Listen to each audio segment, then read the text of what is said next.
ছাদ বাগানে নিয়ে আসলাম কিছু সবজি নেওয়ার জন্য। আজকে নিব হচ্ছে করলা। মায়া করে কিন্তু সবজি গাছে রাখা যাবে না, এগুলো কিন্তু নিয়মিত পেরে ফেলতে হবে। সময় মতো সবজি নিলে আবার নতুন করে সবজি হবে।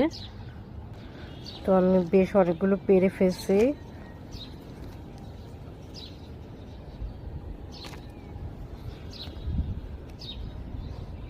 আমার ছাদ বাগানে রয়েছে দুন্দুল, বেশ কয়েকটা দুন্দুলি আছে। এর মধ্যে এই দুন্দুলটা বড় আছে, এটা পেরে নেব। দুন্দুলটা পারতে গিয়ে ফুলটাও ছিঁড়ে ফেললাম। যাই হোক, এই দুন্দুলটা বড় ছিল। গাছে কিন্তু আরো দুন্দুল আছে, কিন্তু এগুলো ছোট।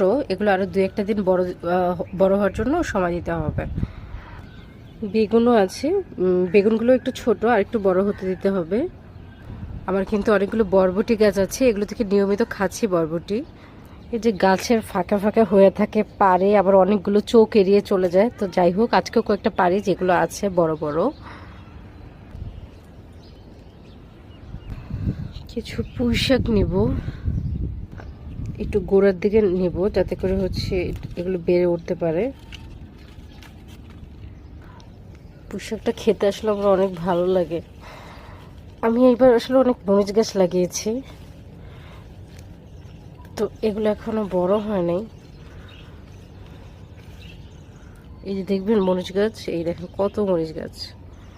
এগুলো বাইরে আসলে আরো অনেক মরিচ গাছ আছে, এবার মরিচ গাছের বন্যা বইয়ে দিয়েছি।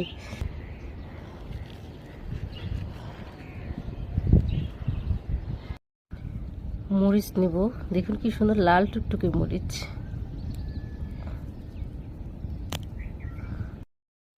গাছে কিন্তু ঢেঁড়সও আছে, এই ঢেঁড়সগুলো ছোট, আর দু একদিন বড় হতে দেওয়ার জন্য সময় দিতে হবে।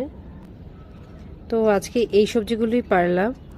এটা কিন্তু আসলে আলটিমেট পিচ, মানে এই সুখের আসলে সীমানা হবে না। আমার চ্যানেলে কিন্তু হচ্ছে প্রত্যেকটা গাছের ভিডিও দেওয়া আছে, কিভাবে এই গাছগুলো লাগাবেন, কিভাবে সার দিবেন, কিভাবে মাটি প্রস্তুত করবেন। তো হচ্ছে নিজেরাও কিন্তু এরকম ছাদ বাগানে বা বারান্দায় গাছ লাগান, আর এই শান্তিটা নিজেদের মধ্যে পান।